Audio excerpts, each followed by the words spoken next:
World wide ஒரு மிகப்பெரிய மரணம். எவ்வளவு பேர் அதுல மரணம் அடைவாங்கன்னா பூமியில் உள்ளவர்களில் கால் பங்கில் உள்ளவர்கள். நல்லா கணக்கு பண்ணிக்கோங்க, இன்னைக்கு எத்தனை கோடி பேர் இருக்கிறாங்க, இதுல கால் பங்கு பாதிக்கப்பட்ட என்ன ஆகும் அப்படிங்கறத நீங்களே கணக்கு பண்ணிக்கோங்க. இன்னும் கொஞ்சம் பேர் இருக்கிறாங்கல்ல, அதெல்லாம் நடக்காது, கர்த்தர் கைவிட மாட்டார் அப்படிலாம் இருக்குல்ல. கர்த்தர் கைவிட மாட்டார், உங்களையும் எண்ணி விட மாட்டார், அவ்வளவுதான். நடக்கிறது நடக்கதானே செய்யும். இந்த வாரம் நீங்க நிறுத்த போறது இல்ல, இந்த பஞ்சத்தை நீங்க மாத்த போறது இல்ல, கொள்ளை நோயை தடுக்க போறது இல்ல, இயற்கை பேரழிவை நீங்க ஸ்டாப் பண்ண போறது இல்ல. ஆனா ஒண்ணு செய்ய முடியும், இவைகளுக்கு நடுவில் உங்களை நீங்கள் பாதுகாத்துக் கொள்ள முடியும்.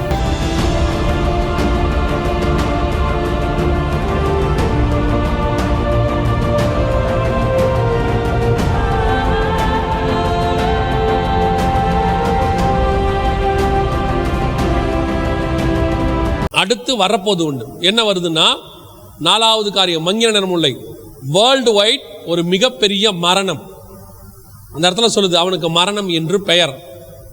எவ்வளோ பேர் அதில் மரணம் அடைவாங்கன்னா, அந்த 8ஆம் வசனம் சொல்லுது, பூமியில் உள்ளவர்களில் கால் பங்கில் உள்ளவர்கள். நல்லா கணக்கு பண்ணிக்கோங்க, இன்னைக்கு எத்தனை கோடி பேர் இருக்கிறாங்க, இதில் கால் பங்கு பாதிக்கப்பட்ட என்ன ஆகும் அப்படிங்கிறத நீங்களே கணக்கு பண்ணிக்கோங்க. அந்த மரணம் எப்படி வரும்னு பைபிள் சொல்லி வச்சிருக்கு. 4 வகையா வரப்போகுது. ஒன்று பட்டயம், பட்டயம்னா யுத்தம். 2வது பஞ்சம். 3வது சாவினாலும், அப்படின்னா இயற்கை பேரழிவு. 4வது துஷ்ட மிருகத்தினால் உண்டாகிற மரணம். 4 வகையா வரும் அப்படின்னு இருக்கு.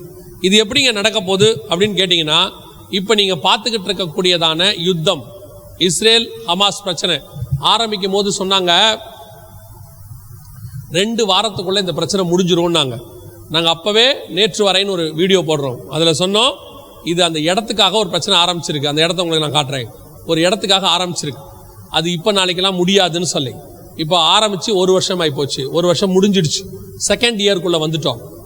இந்த யுத்தம் 3ஆம் உலக யுத்தமாக மாறும். நல்லா கவனிச்சுக்கொள்ளுங்க. ஏன் 3ஆம் உலக யுத்தமா மாறும்னு கேட்டீங்கன்னா, இந்த யுத்தம் இதற்காக தான் ஆரம்பிக்கப்பட்டது. உங்களுக்கு தெரியும் நினைக்கிறேன், இந்த இடத்துக்கு பேரு அலெக்சா. இந்த இடத்துக்கு பேர் அலெக்சான்னு பேரு. இந்த யுத்தத்துக்கு ஆரம்பிக்கும் போது அமாஸ் வச்ச பேர் அலெக்சா ஃப்ளட். ஏன் அலெக்சா ஃப்ளட்னா, இந்த இடத்த அவங்க கேட்குறாங்க. இந்த இடத்துக்காக தான் சண்டை ஆரம்பிச்சிருக்குது. இது தேவாலயம் இருந்த இடம். கவனிங்க, இதை நான் உங்களுக்கு ஒரு மிக முக்கியமான அடையாளமாக சொல்கிறேன், கவனிச்சுக்கோங்க. இந்த இடம் யுத்தம் இப்போ இதுக்கு தான் ஆரம்பித்து 1 வருஷமாக போயிட்டு இருக்கு. அதுதான் அப்படியே வெஸ்ட் பேங்க் மேற்கரை பக்கம் போச்சு, அடுத்து லெபனானுக்குள்ளே போச்சு, இப்போ ஈரான் நேரடியாக மோத தொடங்கிடுச்சு. இது அடுத்து இப்போ துருக்கி ரஷ்யா 2ம் உள்ளே வரும். நீங்கள் பார்த்துக்கிட்டு இருக்கிற இந்த யுத்தத்தில் துருக்கியும் ரஷ்யாவும் உள்ளே வரும். அதான் ஃபைனல் ஸ்டேஜ். இந்த யுத்தம் ஆரம்பிக்கும் போது இந்த பில்டிங்கை இடிச்சுடுவாங்க. நான் சொல்றது கேட்குதா? இந்த பில்டிங்கை இடிச்சிருவாங்க. அதுதான் உங்களுக்கு அடையாளம். 1000 வருஷமா நிற்கிது இந்த பில்டிங், 1000 வருஷமா இருக்கு.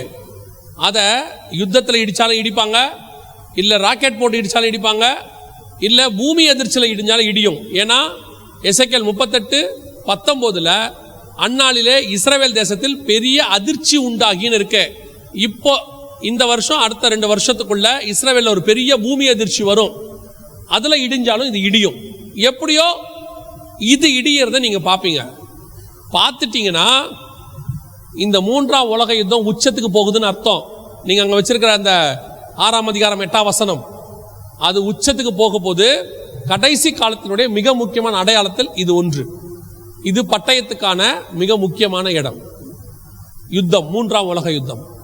இதை ஒட்டி இப்ப இருக்கிற பஞ்சம் டபுள் மடங்கு ட்ரிபிள் மடங்கா மாறும். அதுக்கப்புறம் உணவு பஞ்சம், காத்து பஞ்சம், தண்ணி பஞ்சம் எல்லாம் வரும். இப்ப இருக்கிறது வெறும் உணவு பஞ்சம், அடுத்து தண்ணி பஞ்சம், அடுத்து காற்று பஞ்சம் எல்லாம் வரும். ஏன் நான் காற்று பஞ்சம்னு உங்களுக்கு சொல்றேன்னா, இப்ப நியூக்ளியர் வார் வந்துருச்சுன்னு வச்சுக்கோங்க, காத்துல நியூக்ளியர் துகள் கலந்துருச்சுன்னா நீங்க எல்லா காத்தையும் சுவாசிக்க முடியாது, எல்லா மாவட்டத்துக்கும் போக முடியாது. இப்போ ஹிரோஷிமா நாகசாக்கில போட்டதை விட 20,000 மடங்கு சக்தி வாய்ந்ததெல்லாம் இருக்கு. 13,000 அணுகுண்டுகள் இருப்பதாக இப்ப ஐநா சொல்லுது. இதுல 6,500 குண்டு போட்டா போதும், முழு உலகத்தையும் எரிச்சு சாம்பலாக்கிடலாம். பாதி போட்டா போதும்.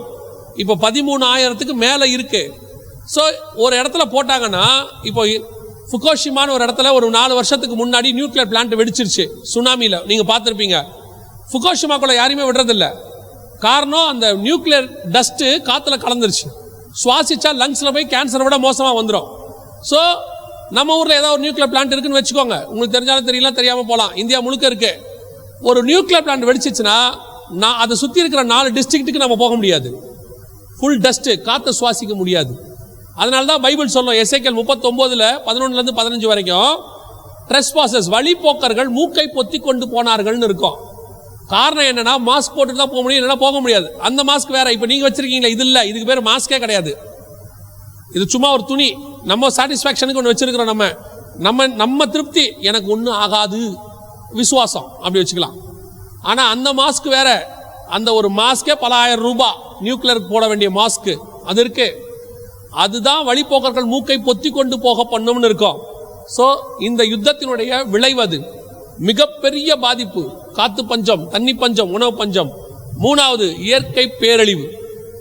எல்லா வல்லுநர்களும் சொல்றாங்க, இயற்கை வல்லுநர்கள் 2018க்கு பிறகு இயற்கையோடைய சூழ்நிலை வேற மாதிரி இருக்கு. ஒரு பூமி அதிர்ச்சி வந்தாலே மினிமம் 6 தான் வருது. எல்லா இடமும் பைபிள் சொன்ன மாதிரி எல்லா காரியமும் நடக்குது. கடைசியாக கொள்ளை நோய் ஒன்று வரப்போகுது. இதை ஐநாவும் அனௌன்ஸ் பண்ணி, இவங்க WHO சொல்லிட்டாங்க, மிக மோசமான ஒன்று வரப்போகுதுன்னு சொல்லிட்டாங்க. இந்த இருக்கு பாருங்க, இதான் WHO லிஸ்டட் டிசீஸ் எக்ஸ். இப்போ சொல்லியிருக்காங்க, இது கொரோனாவை விட 20 மடங்கு சக்தி வாய்ந்தது. இப்போ சொல்லியிருக்கிறாங்க. இது 4 ஒன்னா சேரும். இது 4 ஒன்னா சேரும். அதோடைய முதல் அடையாளம் என்னன்னா 3rd வேர்ல்டு வார். அதோட நியூக்ளியர் வெப்பனையும் சேர்ப்பாங்க. பயோ வாராவும் நடக்கும், நேச்சுரல் டிசாஸ்டரும் நடக்கும், அதோடு கூட ஃபெமைன்ஸும் வரும். இது 4 ஒன்னா சேரும். சேரும் போது எத்தனை கோடி பேர் சாவாங்கன்னா பைபிள் சொல்லுது, பூமியில் உள்ளவர்களில் 1/4 பங்கில். இப்போ ஜோ பைடன் சொல்லியிருக்கிறாரு, நாங்கள் நியூக்ளியர் வார் ஸ்டார்ட் பண்ணா எவ்வளோ பேர் சாவாங்கன்னு அவர் சொல்லியிருக்கிறார் பாருங்க. இது ஜோ பைடன் சொன்னது, அமெரிக்க அதிபர். Full scale nuclear war of US versus Russia could kill 5 billion people. 500 கோடி பேர் சாவாங்கன்னு சொல்லியிருக்கிறார். புதினும் அதே தான் சொல்றாரு, இந்த வாரை ஸ்டார்ட் பண்ணாதீங்க, ஸ்டார்ட் பண்ணிட்டா 2 பக்கமும் மிகப்பெரிய உயிர் சேதம் ஏற்படும்னு சொல்றாரு. புதினும் சொல்றாரு, நீங்க இன்னும் நடக்கும், வரும், போகும், இதெல்லாம் நடக்காது. இன்னும் கொஞ்சம் பேர் இருக்கிறாங்கல்ல, அதெல்லாம் நடக்காது, கர்த்தர் கைவிட மாட்டார் அப்படின்லாம் இருக்குல்ல. கர்த்தர் கைவிட மாட்டார், உங்களை எண்ணி விட மாட்டார், அவ்வளவுதான். நடக்கிறது நடக்கதானே செய்யும். கொஞ்சம் பேர் இருக்காங்க, நினிவேக்கு இறங்கின தேவன் எனக்கும் இறங்குவார், நினிவேக்கு இறங்கின மாதிரி எனக்கும் இறங்குவார். நான் அந்த வசனத்தை தப்பா சொல்லல, உங்க விசுவாசத்தை குறையா சொல்லல. நினிவேக்கு இறங்கினது போல் கர்த்தர் உங்களுக்கும் இறங்குவார். நீங்க நினிவே ஜனங்க மாதிரி ஜெபம் பண்ணுவீங்களா? அப்பதானே இறங்குவாரு. அவங்க இரவும் பகலும் 40 நாள் புசியாமலும் குடியாமலும் நட்டு உடுத்தி உட்காந்து, ராஜாலேருந்து நாய்க்குட்டி வரைக்கும் தண்ணி குடிக்கலையா, சாப்பிடலையாமா? முடியுமா உங்களால? கன்ஃபார்மாக முடியாது. இந்த மீட்டிங்க்கு வரும்போதே பிஸ்கெட் பேக்கெட்டோட தானே வந்திருப்பீங்க. அதனால உங்களால் கன்ஃபார்மாக முடியாது. 40 நாள் இரவும் பகலும் புசியாமலும் குடியாமலும் இருக்கணுமா? நாய்க்குட்டி வரைக்கும், உங்கள் வீட்டில் இருக்கிற நாய்க்குட்டி வரைக்கும் சான்ஸே இல்லை. இப்போலாம் 3 நாளை தாங்காது. அதனால் நான் என்ன சொல்கிறேன்னா, உங்களை குறை சொல்லலை, இதெல்லாம் நடக்க தான் செய்யும், இது அத்தனையும் நடக்கும். இவைகளுக்கு நடுவில் கர்த்தர் உங்களையும் என்னையும் பாதுகாக்க வல்லமை உள்ளவராக இருக்கிறார். இது ஏன் உங்களுக்கு சொல்லப்படுது? இந்த செய்தி உங்களுக்கு சொல்லப்படுறதுக்கு 2 ரீசன் நான் சொல்லிட்டு முடிக்கிறேன். 2 ரீசன். ஒன்று, இதில் உங்களை நீங்கள் பாதுகாத்துக் கொள்ள வேண்டும். இதில் இந்த வாரம் நீங்கள் நிறுத்த போகிறதில்ல, இந்த பஞ்சத்தை நீங்கள் மாற்ற போகிறதில்ல, கொள்ளை நோயை தடுக்க போகிறதில்ல, இயற்கை பேரழிவை நீங்கள் ஸ்டாப் பண்ண போகிறதில்ல. ஆனால் ஒன்று செய்ய முடியும், இவைகளுக்கு நடுவில் உங்களை நீங்கள் பாதுகாத்துக் கொள்ள முடியும். உங்களையும் உங்கள் குடும்பத்தையும் பாதுகாக்க முடியும். எப்படி முடியும்? இவைகளுக்கு நடுவில் என்னதான் மொத்த சோதம் அழிஞ்சாலும் ஒரு நீதிமான் நடுவில் இருந்தானா அவனை கர்த்தர் பத்திரமாய் பாதுகாக்க வல்லமை உள்ளவராக இருக்கிறார். அப்படித்தான் உலகம் முழுக்க அழிஞ்சாலும் ஒரு நீதிமான் குடும்பத்தை பிள்ளைகளோட சேர்த்து கர்த்தர் பாதுகாத்துட்டார் நோவாவை. அதே தேவன் இன்னும் ஜீவனோடு கூட இருக்கிறார். என்னதான் எவ்வளவு பெரிய அழிவு வந்தாலும் அவைகளுக்கு நடுவில் கர்த்தர் அதை செய்வார், பாதுகாப்பார் உங்கள் குடும்பத்தை. ஏன்னா நீங்க கர்த்தருக்குள்ள இருக்கணும், அதுக்கு மெயின், அதான் இம்பார்ட்டன்ட். நான் கர்த்தருக்குள்ள இருக்கணும், அதான் இம்பார்ட்டன்ட்.